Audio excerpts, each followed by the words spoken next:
So I'm supposed to talk to you this afternoon about how the question of Palestine is a queer question and how the group of PQBDS, Palestinian Queers for Boycott, Divestment, and Sanctions movement came into existence.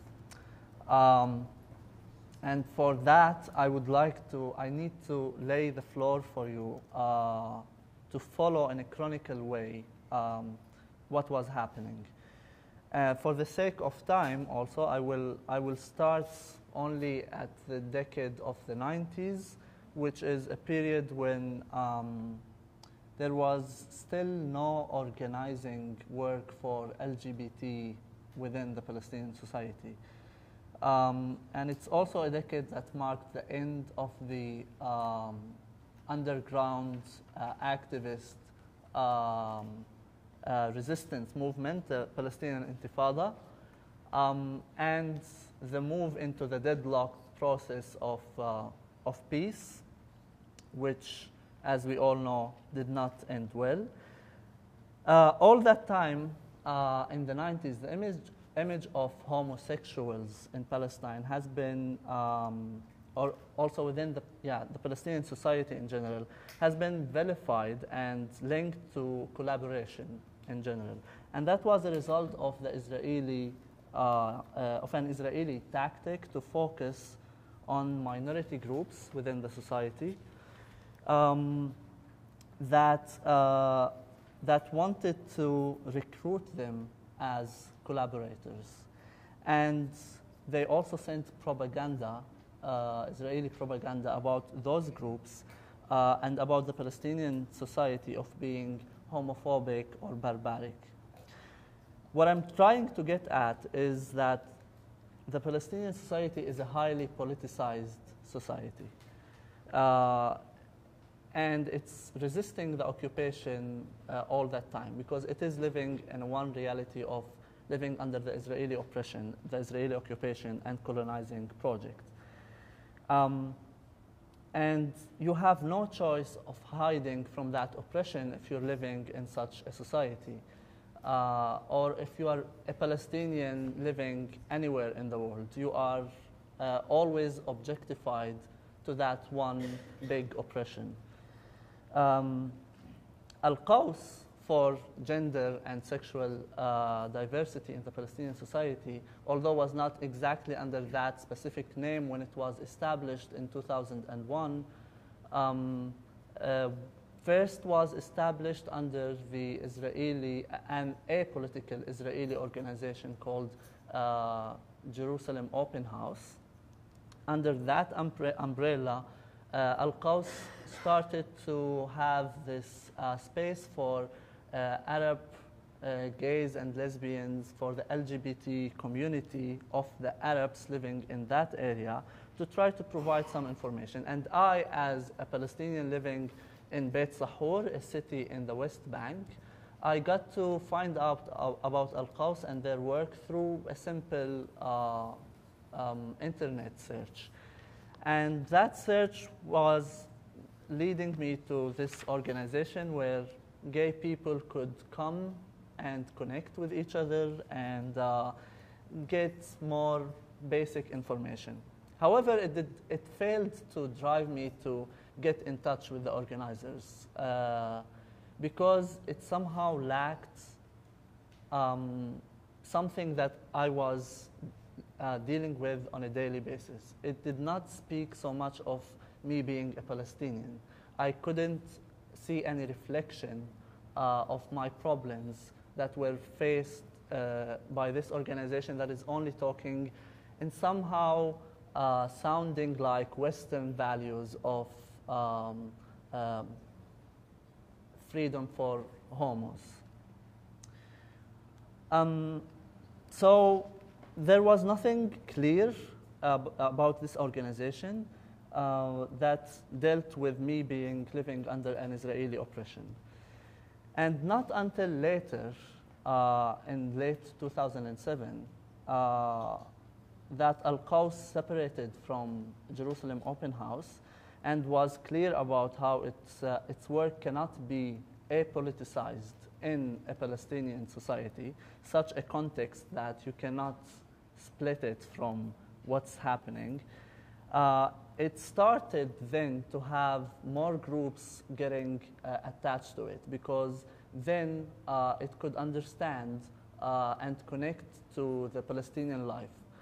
It could have more groups functioning in the West Bank and other places. All the Palestinians, all the gay Palestinians could find a place, or this organization could provide the space where they can come and meet and talk about their daily struggles, which includes basically living under the occupation.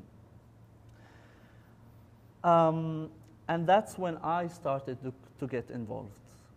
In 2008, 2007, 2008, I became part of the group in the West Bank, because then my sexuality could be incorporated in my resistance, as much as everything else in me was.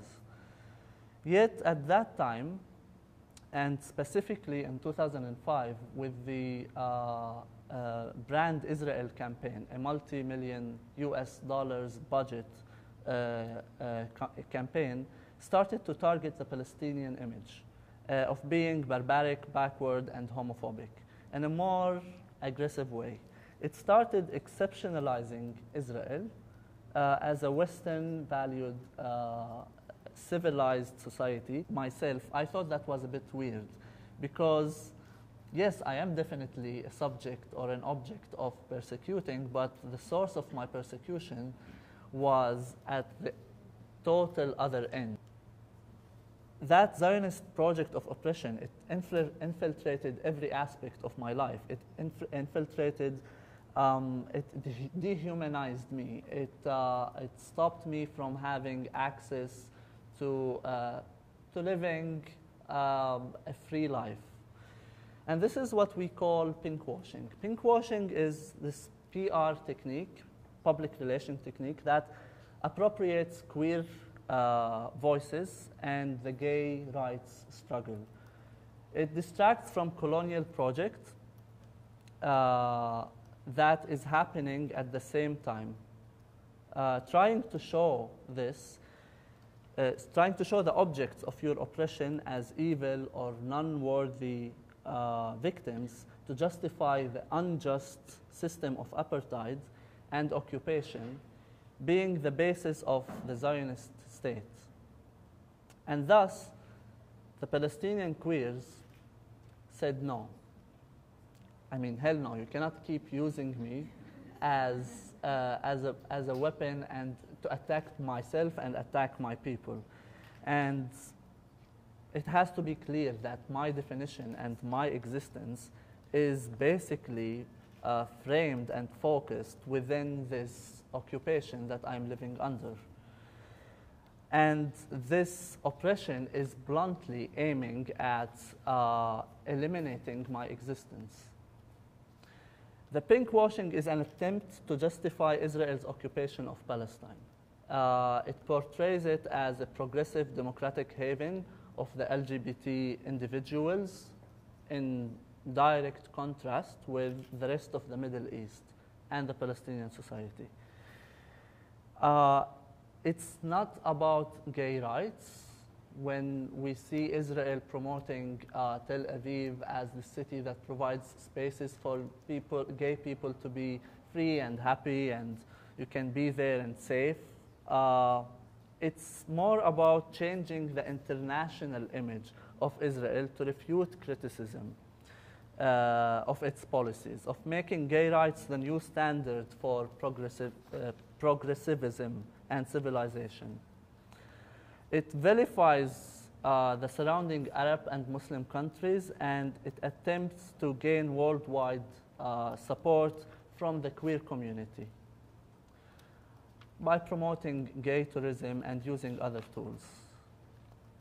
Now, thus the Palestinian queers, when they said no and you cannot keep using us, started mobilizing and started being active.